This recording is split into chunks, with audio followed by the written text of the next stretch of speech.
Firstly, I wish to thank the General Assembly for the honor bestowed on the government and people of Nigeria by electing our national, His Excellency Tijani Muhammad Bande, to the presidency of the 74th session of this august body.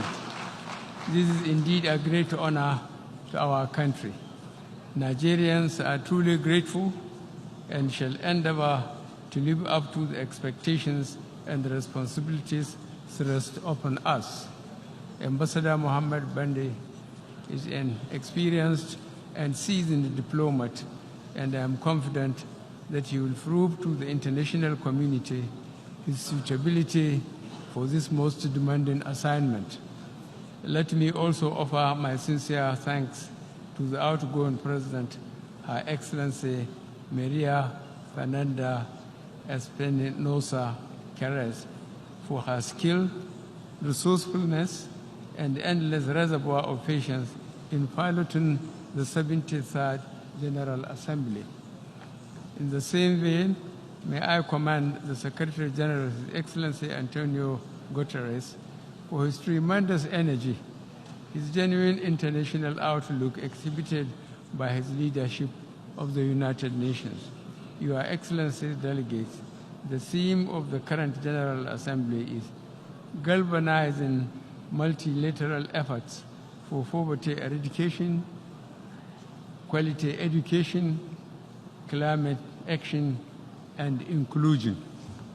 These are the prime areas calling for collective action which will benefit national and global interests. Today, the world is at a critical juncture. This year marks the first anniversary of the International Day of Multilateralism and Diplomacy for Peace. This year also marks the 100 years of the founding of the League of Nations, leading eventually to the establishment of the United Nations as a part of the post-World War II international order. Article 1, Paragraph 4 of the United Nations Charter called for harmonizing the actions of nations in the attainment of common ends. These common ends include A, international peace and security, B, prosperity and social justice, C, respect for human dignity, and D, protection of environment. Multilateralism, symbolized by the United Nations system, has brought immense benefit to the people of the world. It has saved lives, prevented wars, restored peace and stability, as well as generated economic and social progress in many countries. Mr. President, Your Excellencies, we must admit that as the world grows richer, there are regrettable signals in the world economic and political order. Millions in Africa and around the world remain in abject poverty.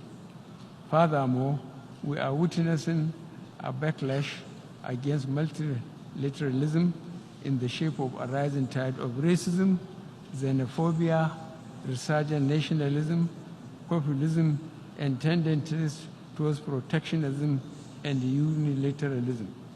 The pristine principles of the United Nations appear threatened.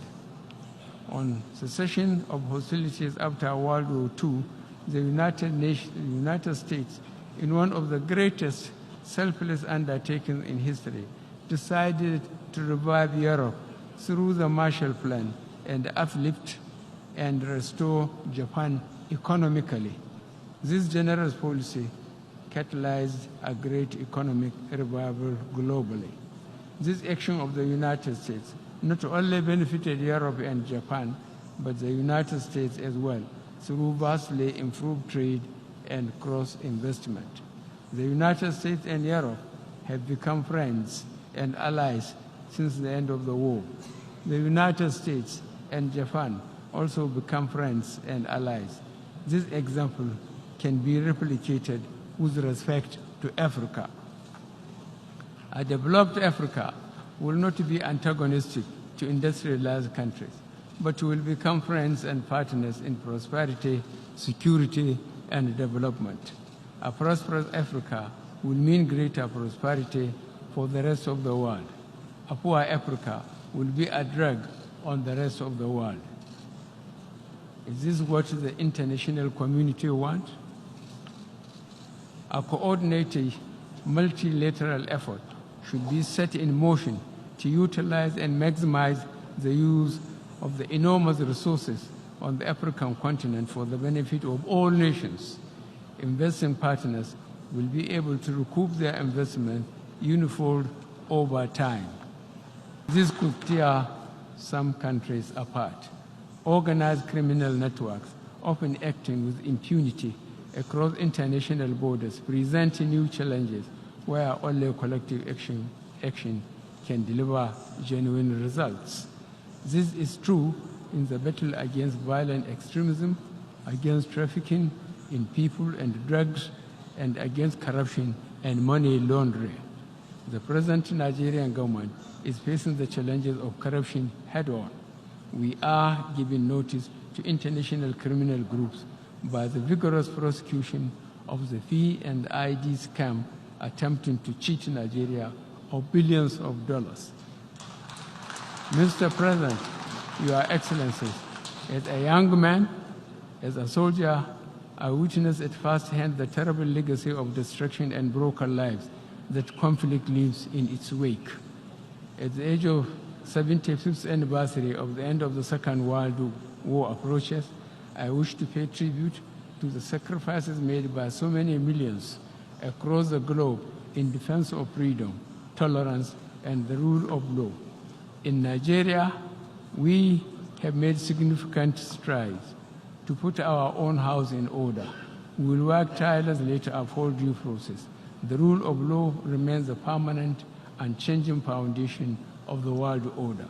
Freedom, tolerance, and rule of law are universal values and undermine the best that this General Assembly represents, and that binds us all.